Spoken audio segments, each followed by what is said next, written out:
እና ተው ምን አታውሩ እባካችሁ። እኔ የሚያወራውን ሰው ተው እኔ አልወድም። ወንጌል ስማር ወንጌል ሳስተምር ወንጌል ምን ጊዜ ያገኛችሁ እኮ ጊዜው ከየት መጡ? አሁንማ የማዳመጥ እኮ ወደ እኔ እየመጣ እኮ ነው። ኤልሳቤጥ እኮ ወደ እኔ ትመጭ ዘንድ አለ። እኔ ምንድን ነኝ? እናንተስ ምን ይሰማችኋል?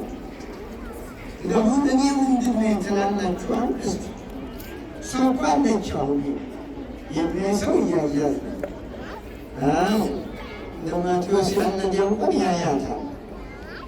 የመላእክት እህት እያለ አወድሳ አሁን ሌሎቹ ግራ የገባቸው እኔ ምንድን ነኝ በማለት ቦታ ማርያም ምንድን ናት ይላል።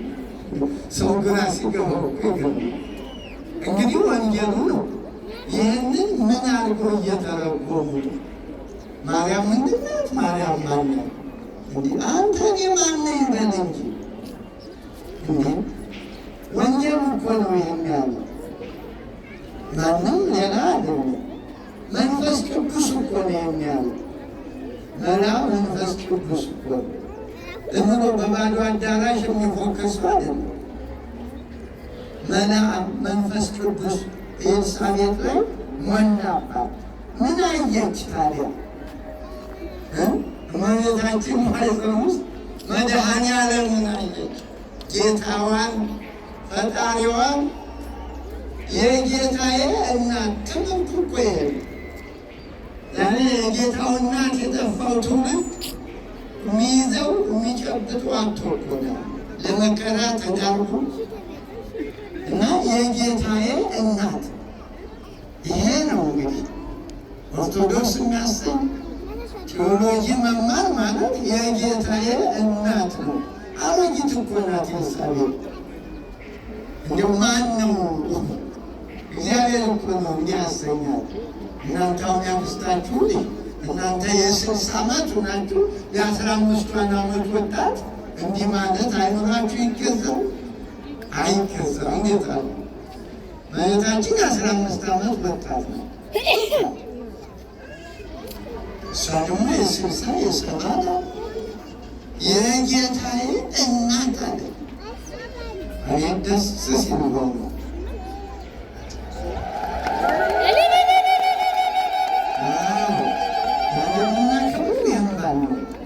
የጌታችንን እናት እኛ ደግሞ ማንን እዚህ መጥቶ መቆም እንደው ደፋሮች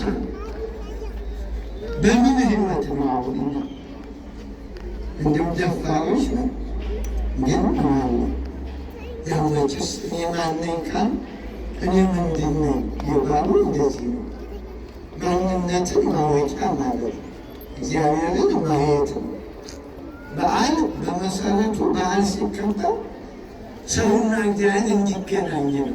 በየትኛውም በጻድቁም በመላኩም በዓል በነቢዩ ሰውና እግዚአብሔር እንዲገናኝ ነው። አዎ ስለዚህ ዛሬ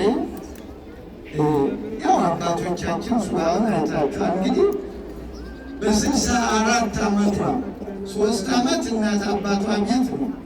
3 ዓመት ብቻ ነው። ቤተ መቅደስ 12 ስንት ይሆናል አላችሁ?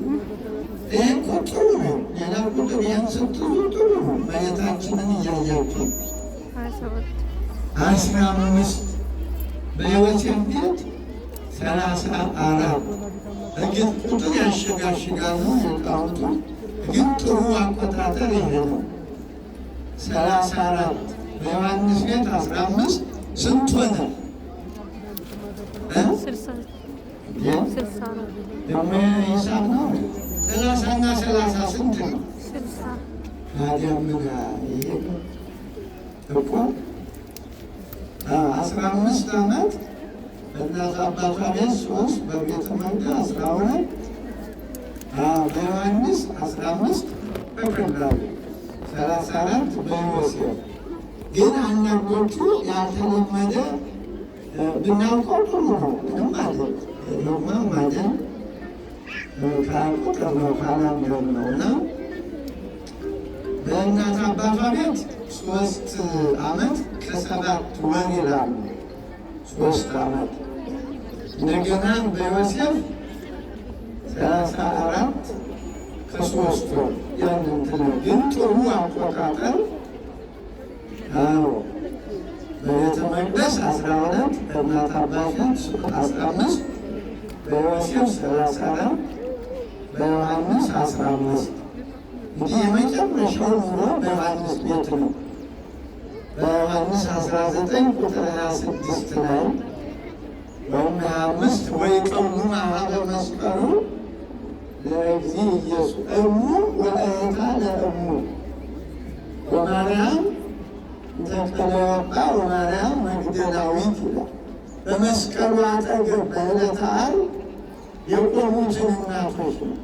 ቁመው ሳለ በመስቀሉ አጠገብ ወሶበሬዎሙ እግዚእ ኢየሱስ ለእሙ ወለረድኡ ዘያፈቅር እናቱንና የሚወደውን ደቀ መዝሙር ባየ ጊዜ እናቱን ምን አላት? ነዋ ወልድኪ አንቺ ሆይ እነሆ ልጅሽ፣ ነዋ ወልድኪ።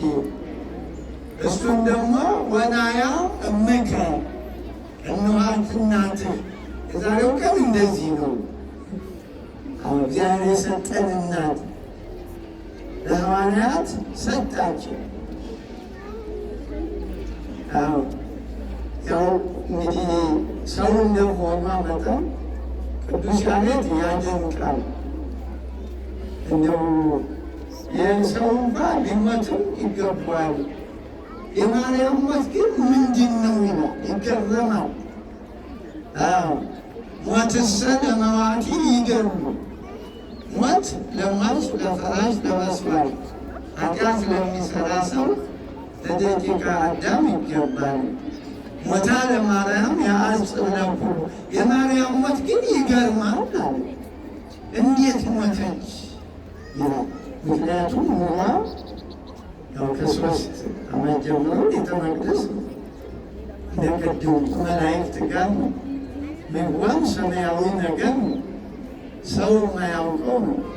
በግብረ አምላካዊ የመጣ ሰማያዊ ምግብ ሰማያዊ መጠጥ ነው። መልአኩ ፋኑኤል ከዚያ በኋላ 15 ዓመት ሲሞላት ደግሞ ጠላቶች አይሁድ ተነሱ። ምቀኞቹ እንዴት ቤተ መቅደስ 15 ዓመት ሲሞላት እንዴት ዝም ትላላችሁ? ቤተ መቅደሳችን ይረክሳል አሉ። ርኩሶች እንደነሱ መስሏቸው ማለት ነው። አሁን ዘካርያስ ካህኑ የተቀበላትም እሱ ነው። በ3 ዓመት ምን ላድርግ አለው። እኔ ምን እላለሁ? ወደ እግዚአብሔር አመልክትልኝ እንጂ አለ። እኔ እናት የለኝ አባት የለኝ ዘመድ የለኝ አለ። ወደዚያው ወደ እግዚአብሔር አመልክታለ። አሁን አመለከተ። እግዚአብሔር መመሪያ ሰጠው። ከነገደ ይሁዳ ሚስቶቻቸው የሞቱባቸው ብትራቸውን ሰብስበው በቤተ መቅደስ አስገባና ጸልይበት አለ። አሁን ከቤተ መቅደስ ያንን ሰብስቦ 1985 ብትር አገኘ። ነገሩ ሲታይ እንዳለ የእስራኤል ወገኖች አልቀዋል ማለት ነው። አሁን ለ2015 የጎደለው ማለት ነው። ያንን ቤተ መቅደስ አግብቶ ጸለየበት። አሁን የአሮን በትር ለመለመች፣ ደረቋ ብትር ደረቋ ለመለመች። በትረ አሮንን ተሰረጸት የምንላት በእሑድ ውዳሴ ማርያም። ከዚያ በኋላ ዕጣ ተጣጣሉ ደግሞ እውነት እንዲሆን። እንግዲህ የዮሴፍ ብትር ናት ያቺ አሁን የምላችሁ ለመለመች ምላችሁ የዮሴፍ እሱ ከነዚያ አንዱ ነው። ርግብ ደግሞ መጣ ዮሴፍ ራስ ላይ አረፈች። አሁን ስንት ሆነ? እንዴ ወጥቆልኝ ዝም ብሎ እኔን የምትማሩ መስሎኛል። ስንት ሆነ? የመጀመሪያው ደረቁ ብትል ምን ሆነ? እጣ ሲጣጣሉስ መጣ እውነት ሆነ ማለት ነው። ከዚህ በኋላ ይዟት ዮሴፍ አደራ ተባለ። እንግዲህ ከዚህ በኋላ ብዙ ታሪክ አለ። ይህ 34 ዓመቱ ኑሮ ማለት ነው። 34 ዓመት የሆነ በዮሴፍ ቤት ነው። እንግዲህ ያው በዚህ ለስራ እንደወጣ መልአክ ደግሞ በሉቃስ 1:26 ላይ ወበሳድስ ወር በስድስተኛው ቀን መልአኩ ቅዱስ ገብርኤል ከእግዚአብሔር በገሊላ ወደምትኖር አንዲት ድንግል ተላከ። ወበሳድስ ወር ተፈነወ ገብርኤል መልአክ በበሃበ እግዚአብሔር ሀበ አሐቲ ድንግል እንተ ስማ ማርያም መጥቶ ሰላም አላት። አዎ ምልዕተ ጸጋ አላት። ጸጋን የተሞላሽ እንግዲህ ከሴቶች ሁሉ ተለይተሽ የሚለው የአምላክ እናት መሆኑ የተሰጣትን ሁሉ ጸጋ ይባላል። ቃል ኪዳኑ ሁሉ ማለት ነው። ከዚህ በኋላ እንዴት አለች እሷ ደግሞ ተማግማግ መገተችው። እንዴት ምንድን ነው ይሄ? ወንድ ሳላውቅ እኔ እናቴ ሐና አባቴ ኢያቄም ምንድን ነው ይሄ ነገር አለች። መሬት ያለ ዘር ሴት ያለ ወንድ ይሆናል። መሬት ሳይዘሩበት ምን ያበቅላል? ሴት ያለ ወንድ እንዴት አድርጋ ላስመግተው መንፈስ ቅዱስ መጽላየት የሚልዋጣ አሸነፈችው በክርክር። ከዚህ በኋላ ምንም ማለት አይችልም። መንፈስ ቅዱስ ይመጽላየት የአምላካዊ ግብር ነው፣ የሰው አይደለም። መንፈስ ቅዱስ ወደ አንቺ አይለሉ አይለሉ ይጸልለኪ እግዚአብሔር አይ ወልድ ወደ አንቺ መጥቶ ሰው ይሆናል። መንፈስ ቅዱስ ያነጻሻል። መንፈስ ቅዱስ ይከፍላል፣ ያዋህዳል። እግዚአብሔር ወልድ ከሥጋሽ ሥጋ ከነፍስሽ ነፍስ ይነሳል፣ ሰው ይሆናል ብሎ አሁንም አልተግባቡ። እንዴት ስትለው እስመ አልቦ ነገር ዘይሳነው ለእግዚአብሔር። በቃ ከዚህ በኋላ አለቀ እምነቷ። ቅድም ያልኳችሁን ቃል በኋላ ወደ ኤልሳቤጥ ወደ ዘካርያስ ቤት ሄደች። ምክንያቱም ችግር ነበረ፣ መከራ ነበረ። በዚያ ወራት ነው የሚል በዚያ ወራት ያ ወራት ምን ተደርጎበት ነው? ዘካርያስ ዲዳ ሆኗል፣ ኤልሳቤጥ ጸንሳለች፣ እሷም ደግሞ የምስራች ሰምታለች። ወራቱ በዚያ ወራት ማለት ዮሐንስ በተጸነሰ በስድስተኛው ወር ወደ ኤልሳቤጥ ቤት ሄደን እዚያ ስትሄድ ቅድም ያልኳችሁ አሁን እንደገና ደግሞ ችግር ነው የገጠማት። ምንጊዜም በፈተና ነው። ስትጸንስም በፈተና ስትወልድም በመከራ ወልዳም በስደት በእንክርት ከወለደችውም በኋላ ልጇ በመስቀል ላይ ሲውል አይኗ እያየ እየተገረፈ እንግዲህ 60 ዓመት ታሪኩ ይሄ ነው። እሷንም እናት አባቷ ሲወልዷት እናቷ ማህፀን እያለች ድውይ ይፈወሳል፣ ድውይ ይበላል። እኒሁ ክፉዎች አይሁድ እንዴት ቀደም ሲል አያቶቻቸው እነ ዳዊት እነ ሶሎሞን 40 ዓመት ገቡ። ደግሞ እኒህ ምን ሊወልዱ ነው ብለው በምድራዊ ስልጣን የሰከሩ ይዘዋት እንዲሸሹ መውለጃ እንኳ ሳይሆን ሊባኖስ የሚባል ተራራ እዚያ ነው የወለዷት። ነው እመቤታችን ስንል መከራው የአምላክ እናት ሆኖ ይህን ያህል ዓለም እንዲድን ዓለም ልጇን በሰይፍ እንዲገልባት ሲነሱ አሁንም መልአኩ ደግሞ ወደ ግብፅ ይዘህ ተብሎ በመከራ ነው የኖረች። አሁን ግን 64 ዓመት ይሄ ተጀምሮ በማምጫ መስቀሉ ስር እንኋት እናቴ እነሆ ልጅሽ። ትርጉሙ እነሆ ልጆችሽ ነው። ወኪል ነው። ዮሐንስ እንደ ወኪል ነው። ነዋ ውሉድኪ ነው የሚባል አብዝቶ እንደቀድሞ ልጅሽ ያለውን ልጆችሽ እኔና እናንተ ማለት ዛሬ የዚያ ውጤት ነው። እነሆ ልጆችሽ ያለው ቃል ኪዳን ነው።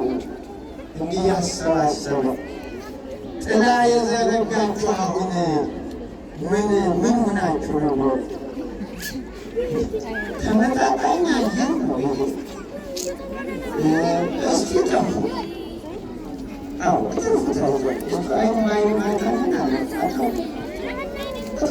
አየሩ ደግሞ ተመጣጠነ። ጨዋታው ጭልምልም ማድረገን ነው። የእናቴ በዓልማ መከበር አለበት።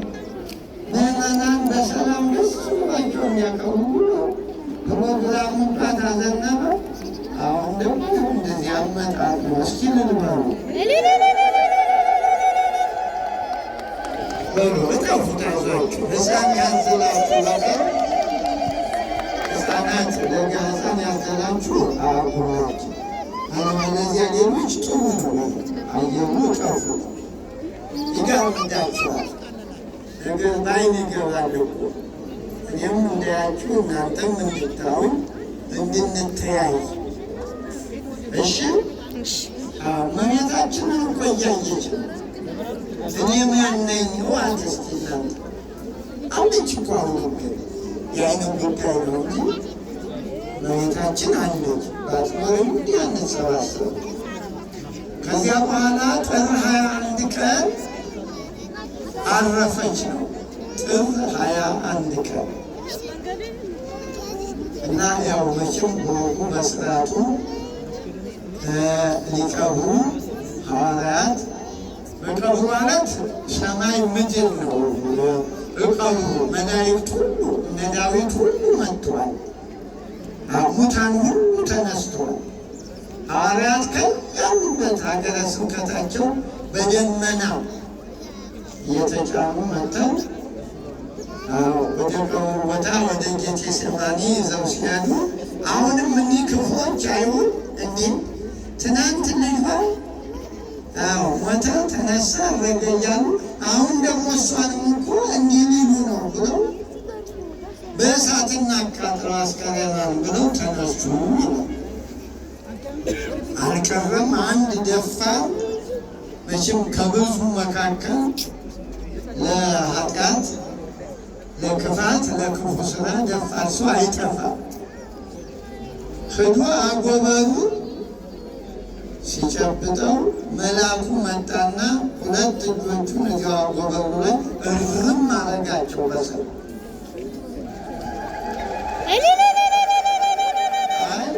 እንኳ ልል ያሰኝም በእውነቱ ተው የሰው እጅ ሲቆረጥ እልል ትላላችሁ።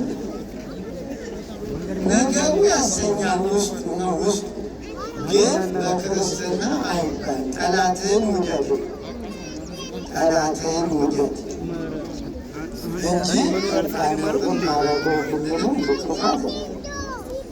ምክንያቱም ሰይጣን ነው እንጂ ሰው ክፉን ስራ ማውገዝ ተገቢ ነው። ግን ሰውየውን አይደለም ሰይጣን ነው። ከዚህ በኋላ ወዲያውኑ በአማን አንቺ እውነተኛ ድንግል ነሽ አለ። እጁ ሲቆረጥ ወደነው ቆማት